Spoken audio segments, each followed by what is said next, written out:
untuk yang di Bogor ya, perlu saya jelaskan backgroundnya. Jadi Satuan Pelayanan Pemenuhan Gizi di Bosowa Bina Insani adalah salah satu proyek percontohan badan gizi di mana kantin sekolah itu dijadikan menjadi satuan pelayanan pemenuhan gizi. Kenapa kita pilih Bosowa Bina Insani? Karena Bosowa Bina Insani memiliki fasilitas kantin yang menurut kami itu sudah sangat memadai, besar, bersih, dan lain-lain. Sehingga kami jadikan menjadi satuan pelayanan pemenuhan gizi untuk menjawab satu, bahwa kita bisa melihat ada sekolah yang bisa menjalankan satuan pelayanan pemenuhan gizi. Yang kedua, delivery-nya juga sangat mudah karena in-house. Nah, kemudian yang ketiga, kita bisa lihat bahwa makan bergizi dengan kantin sekolah bisa bersinergi, ya, dan itu sudah berlangsung sejak 6 Januari. Nah, jadi sudah mulai dari awal ini menjadi proyek percontohan dan sejauh ini kan baik-baik saja ya, aman, sampai akhirnya terjadi pada hari Selasa kemarin. Dan kemudian kejadian di Bogor ini dibandingkan dengan kejadian di Cianjur, di Sukoharjo, di Bandung, di Tasik, di Pali termasuk yang berbeda. Kenapa? Karena di tempat lain itu kalau kejadian konsumsi makan di pagi atau siang hari, maka reaksinya akan terjadi di sore hari. Kemudian kalau ada yang perlu ditangani, menginap, rawat inap, kemudian sehari 2 hari kemudian setelah selesai. Nah, ini Bogor ini agak slow reaksi, jadi reaksi lambat. Jadi makannya hari Selasa, reaksinya baru diketahui hari Rabu, dan peningkatan yang mengeluhnya justru terjadi di hari Kamis dan Jumat. Jadi ini sesuatu yang sangat berbeda, sehingga pada hari Rabu Kamis itu satuan pelayanan masih tetap berjalan, meskipun saya tanya karena saya mendapatkan laporan lebih awal dibandingkan laporan dari sana, dan saya cross check untuk sekolah lain aman, hanya ada beberapa keluhan dari anak TK. Jadi saya minta laporan setiap saat, tapi kemudian Dinkes akhirnya turun tangan dan melihat bahwa jumlah yang mengeluh itu semakin hari semakin besar, dan sehingga Dinas Kesehatan Kota Bogor menetapkan KLB. Nah, ini penting sekali penetapan KLB ini agar pemerintah daerah bisa menangani seluruh penerima manfaat yang berobat. Itu penetapan KLB untuk seperti itu. Dan kami sudah cek bahwa penyebabnya ini sudah keluar dari lab, bahwa ada kontaminasi salmonella dan E. coli ya, dari bakteri itu ada di air, ada di bahan baku di telur, dan juga ada di sayuran.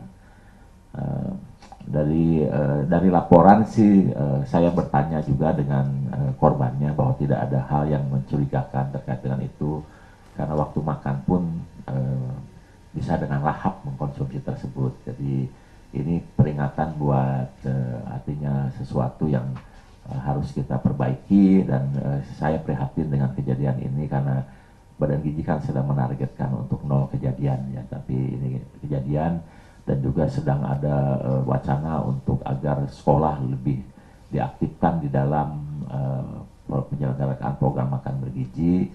Dan dengan kejadian di Bosowa Bina Insani, kita mungkin akan berpikir bahwa ini bukan hanya masalah bagaimana niat baik memberikan makanan, tapi juga kita harus meningkatkan standar operating prosedur terkait mengolah makanan, karena ini terkait dengan keselamatan. Jadi setiap kali ada kejadian kan ada orang yang terkena kemudian sakit gitu, kemudian ada orang tua yang khawatir, ada kepercayaan publik yang terganggu dan sebagainya, sehingga kita menetapkan beberapa langkah ya. Yang pertama, kita ingin lebih selektif di dalam pemilihan bahan baku. Kemudian kita akan memendekkan waktu processing antara penyiapan dan processing, termasuk menyiapkan untuk delivery. Itu kita akan perpendek karena beberapa SPPG karena yang baru-baru masih butuh waktu lama untuk memasak, kita akan persingkat waktunya. Kemudian pada saat pengiriman pun kita akan perketat ya mekanismenya, dan termasuk juga memperketat waktu antara pengiriman sampai di sekolah dengan waktu konsumsi.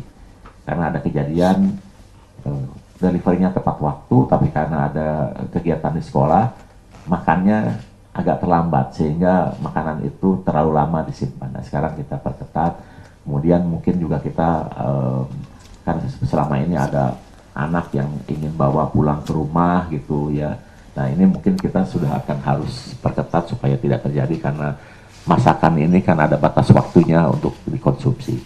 Nah, kemudian dari beberapa kejadian di Cianjur, di Bandung, di Tasik, dan juga di Bogor, ini kejadiannya justru terjadi pada SPPG yang sudah 3-4 bulan melakukan pelayanan.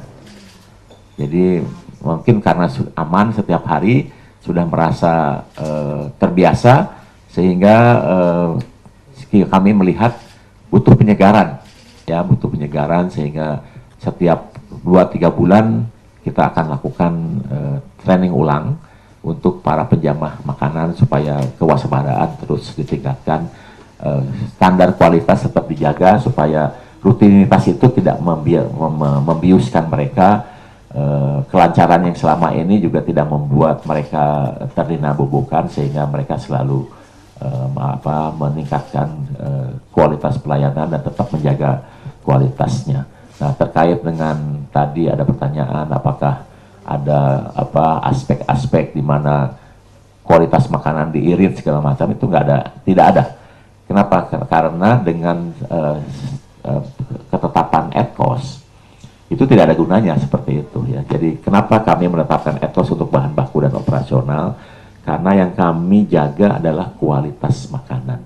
Jadi harga itu baik naik maupun turun tidak boleh mempengaruhi kualitas makanan. Naik, kita akan tambahkan kekurangannya, turun, kita akan carry over, akan simpan dananya. Jadi nggak ada gunanya mengirit dari bahan baku, ya seperti itu. Karena yang kita tetapkan adalah etkos. Nah, kemudian sementara ini untuk di Bosomin dan Sani kita stop dulu. Kita akan lakukan evaluasi mendasar, inspeksi sudah dilakukan, misalnya ada keinginan meningkatkan aspek higienis di satuan pelayanannya, meskipun kita sudah lihat bahwa itu salah satu kantin yang paling bagus lah di Bogor ya, yang dimiliki oleh sekolah, tetap harus dinaikkan kelasnya dengan mengikuti standar badan gizi. Kemudian kita akan lihat seberapa lama itu akan bisa dipenuhi, dan selama itu masih belum terpenuhi mungkin kita akan hentikan sementara sampai akhirnya bisa yakin bahwa nanti kalau jalan lagi itu bisa berjalan lebih baik. Kalau untuk kompensasi untuk korban sendiri, ada nggak sih Pak dari BGN Pak untuk korban-korban ini? Ya, untuk sementara ini kan kita handle pemerintah yang menghandle terkait biaya pengobatan ya. Secara personal sih sudah dilakukan ya, cuma saya tidak enak lah mengungkapkannya. Jadi ada beberapa pasien yang kita datangin, kemudian ya bukan dari BGN lah, sementara ini dari personal ya, dari personal, karena kita sedang mencari mekanisme bagaimana kompensasi untuk hal-hal yang seperti ini, karena tidak pernah terpikirkan, karena kami kan tidak menginginkan ini terjadi, kami inginkan yang nol kejadian, tapi secara personal kita sudah lakukan. Contoh misalnya seperti yang di Cianjur gitu, ada misalnya salah satu orang tuanya penjual bubur ya, nanti 2 hari di rumah sakit tidak jualan ya, secara diam-diam kita berikan kompensasi untuk ketidakjualannya itu. Di Bogor juga demikian kemarin. Terima kasih.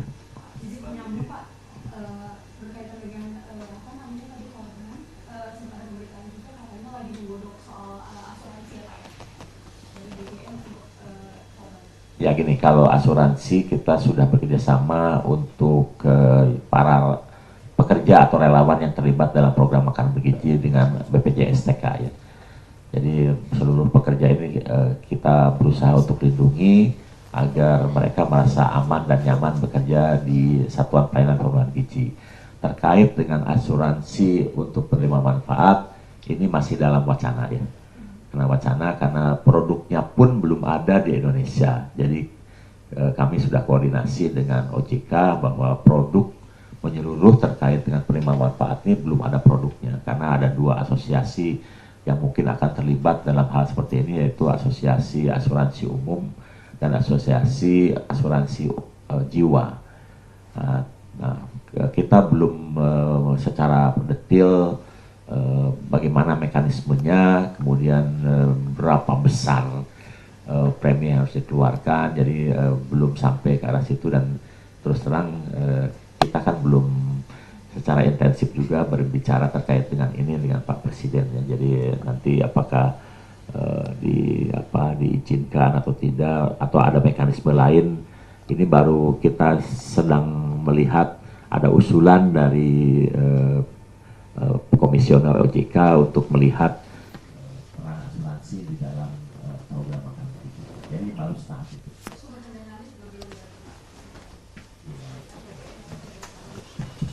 Kalau untuk asuransi tenaga kerja itu clear ya, kalau itu akan dicakup dalam biaya operasional, di mana kan di setiap satuan pelayanan ada biaya operasional termasuk gaji pegawai kan. Nah di situ akan ada top up untuk asuransi mereka. Tapi untuk program makan bergizinya atau penerima manfaatnya belum sampai ke arah itu. Ini bisa jadi evaluasi buat penguatan program makan bergizi gratis pada periode berikutnya. Oke. Jangan terlalu dekat, soalnya sinyal nggak di ujungnya nggak apa-apa.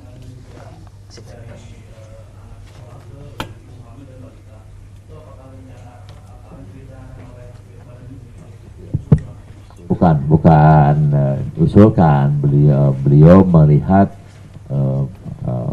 1000 hari pertama penting sekali, karena memang beliau kan memang berkecimpung di bidang itu selama ini. Dan itu sudah di-cover dalam program makan bergizi. Seperti diketahui bahwa penerima manfaat program makan bergizi itu kan ibu hamil, ibu menyusui, anak balita, kemudian anak sekolah dari PAUD sampai SMA. Jadi sudah tercover di situ. Jadi sudah bukan sesuatu yang baru. Oke, baik ya.